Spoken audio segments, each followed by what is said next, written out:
ওনার ছেলেদেরকে স্বপ্নে দেখাইছে যে উনি পানিতে বাঁচতেছে, কষ্টে আছে।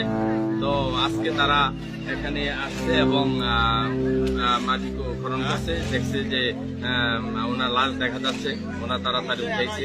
উনি পুরা গ্রাম ছড়াই গেছে এবং ওনার খুবই সুগন্ধি ওনার দেহর মধ্যে, লাশের মধ্যে। এবং উনি গরিব মুন্সি, দীর্ঘদিন ইমামতি করেছেন। ওনার জীবদ্দশায় উনি সুন্নিয়তের খেদমত করেছেন। আহলে সুন্নাত ওয়াল জামাতের একজন ভক্ত ছিলেন। কবরপুরা দরবার শরীফের উনি খলিফা ছিলেন এবং শের গাজী আল্লামা আকবর আলী রিজভী সাহেবের কাছে উনি করেছেন এবং ওনার খুবই ভক্ত ছিলেন। ওনার ছেলে খলিলুর রহমান রেজভিও, খলিলুর রহমান মুন্সিও রেজভিয়া দরবার শরীফের একজন ভক্ত।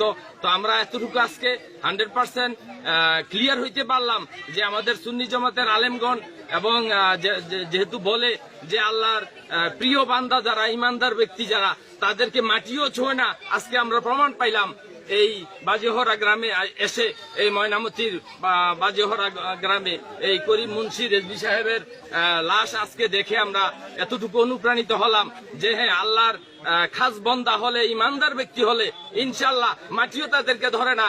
উনি সর্বোচ্চ, আল্লাহ তার সর্বোচ্চ মাকাম দান করবে, এই আশাবাদ আমরা। আচ্ছা, ওনার ছেলে আসেন এখানে, আমরা একটু ওনার সাথে, ছেলের সাথে একটু কথা বলি। দর্শক, কথাটি বলছিলাম যে ওনার তো আগে তো এটা ছিল না, ওনার ইয়েটা। একটু কথা বলো, আচ্ছা, আগে কাজটা শেষ করেন। এটা তো আগের কবরস্থানটা তো এটাই ছিল। বুঝছি। জুতা নিয়ে তো যাওয়াটা ঠিক হবে না, জুতা নিয়ে যাওয়াটা ঠিক হবে না। দেই একটু এদিকে আসুন, বিস্তারিতটা জানেন একটু বলেন তো। আপনি তো ওনার ছেলে খলিলুর রহমান মুন্সি রেজভী।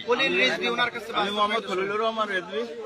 হ্যাঁ, আমার আব্বা এটা, ওনার মৌলভী মোহাম্মদ আব্দুল করিম মুন্সি, আর ওনার আব্বার নাম ছিল ওসমান আলী মুন্সি। মানে আপনার দাদার নাম? জি, আমার দাদার নাম। আচ্ছা, আপনার আব্বার নামটা আবার কোন? আমার আব্বার নাম মৌলভী আব্দুল করিম মুন্সি। জি। আর আমার দাদার নাম হচ্ছে ওসমান আলী মুন্সি।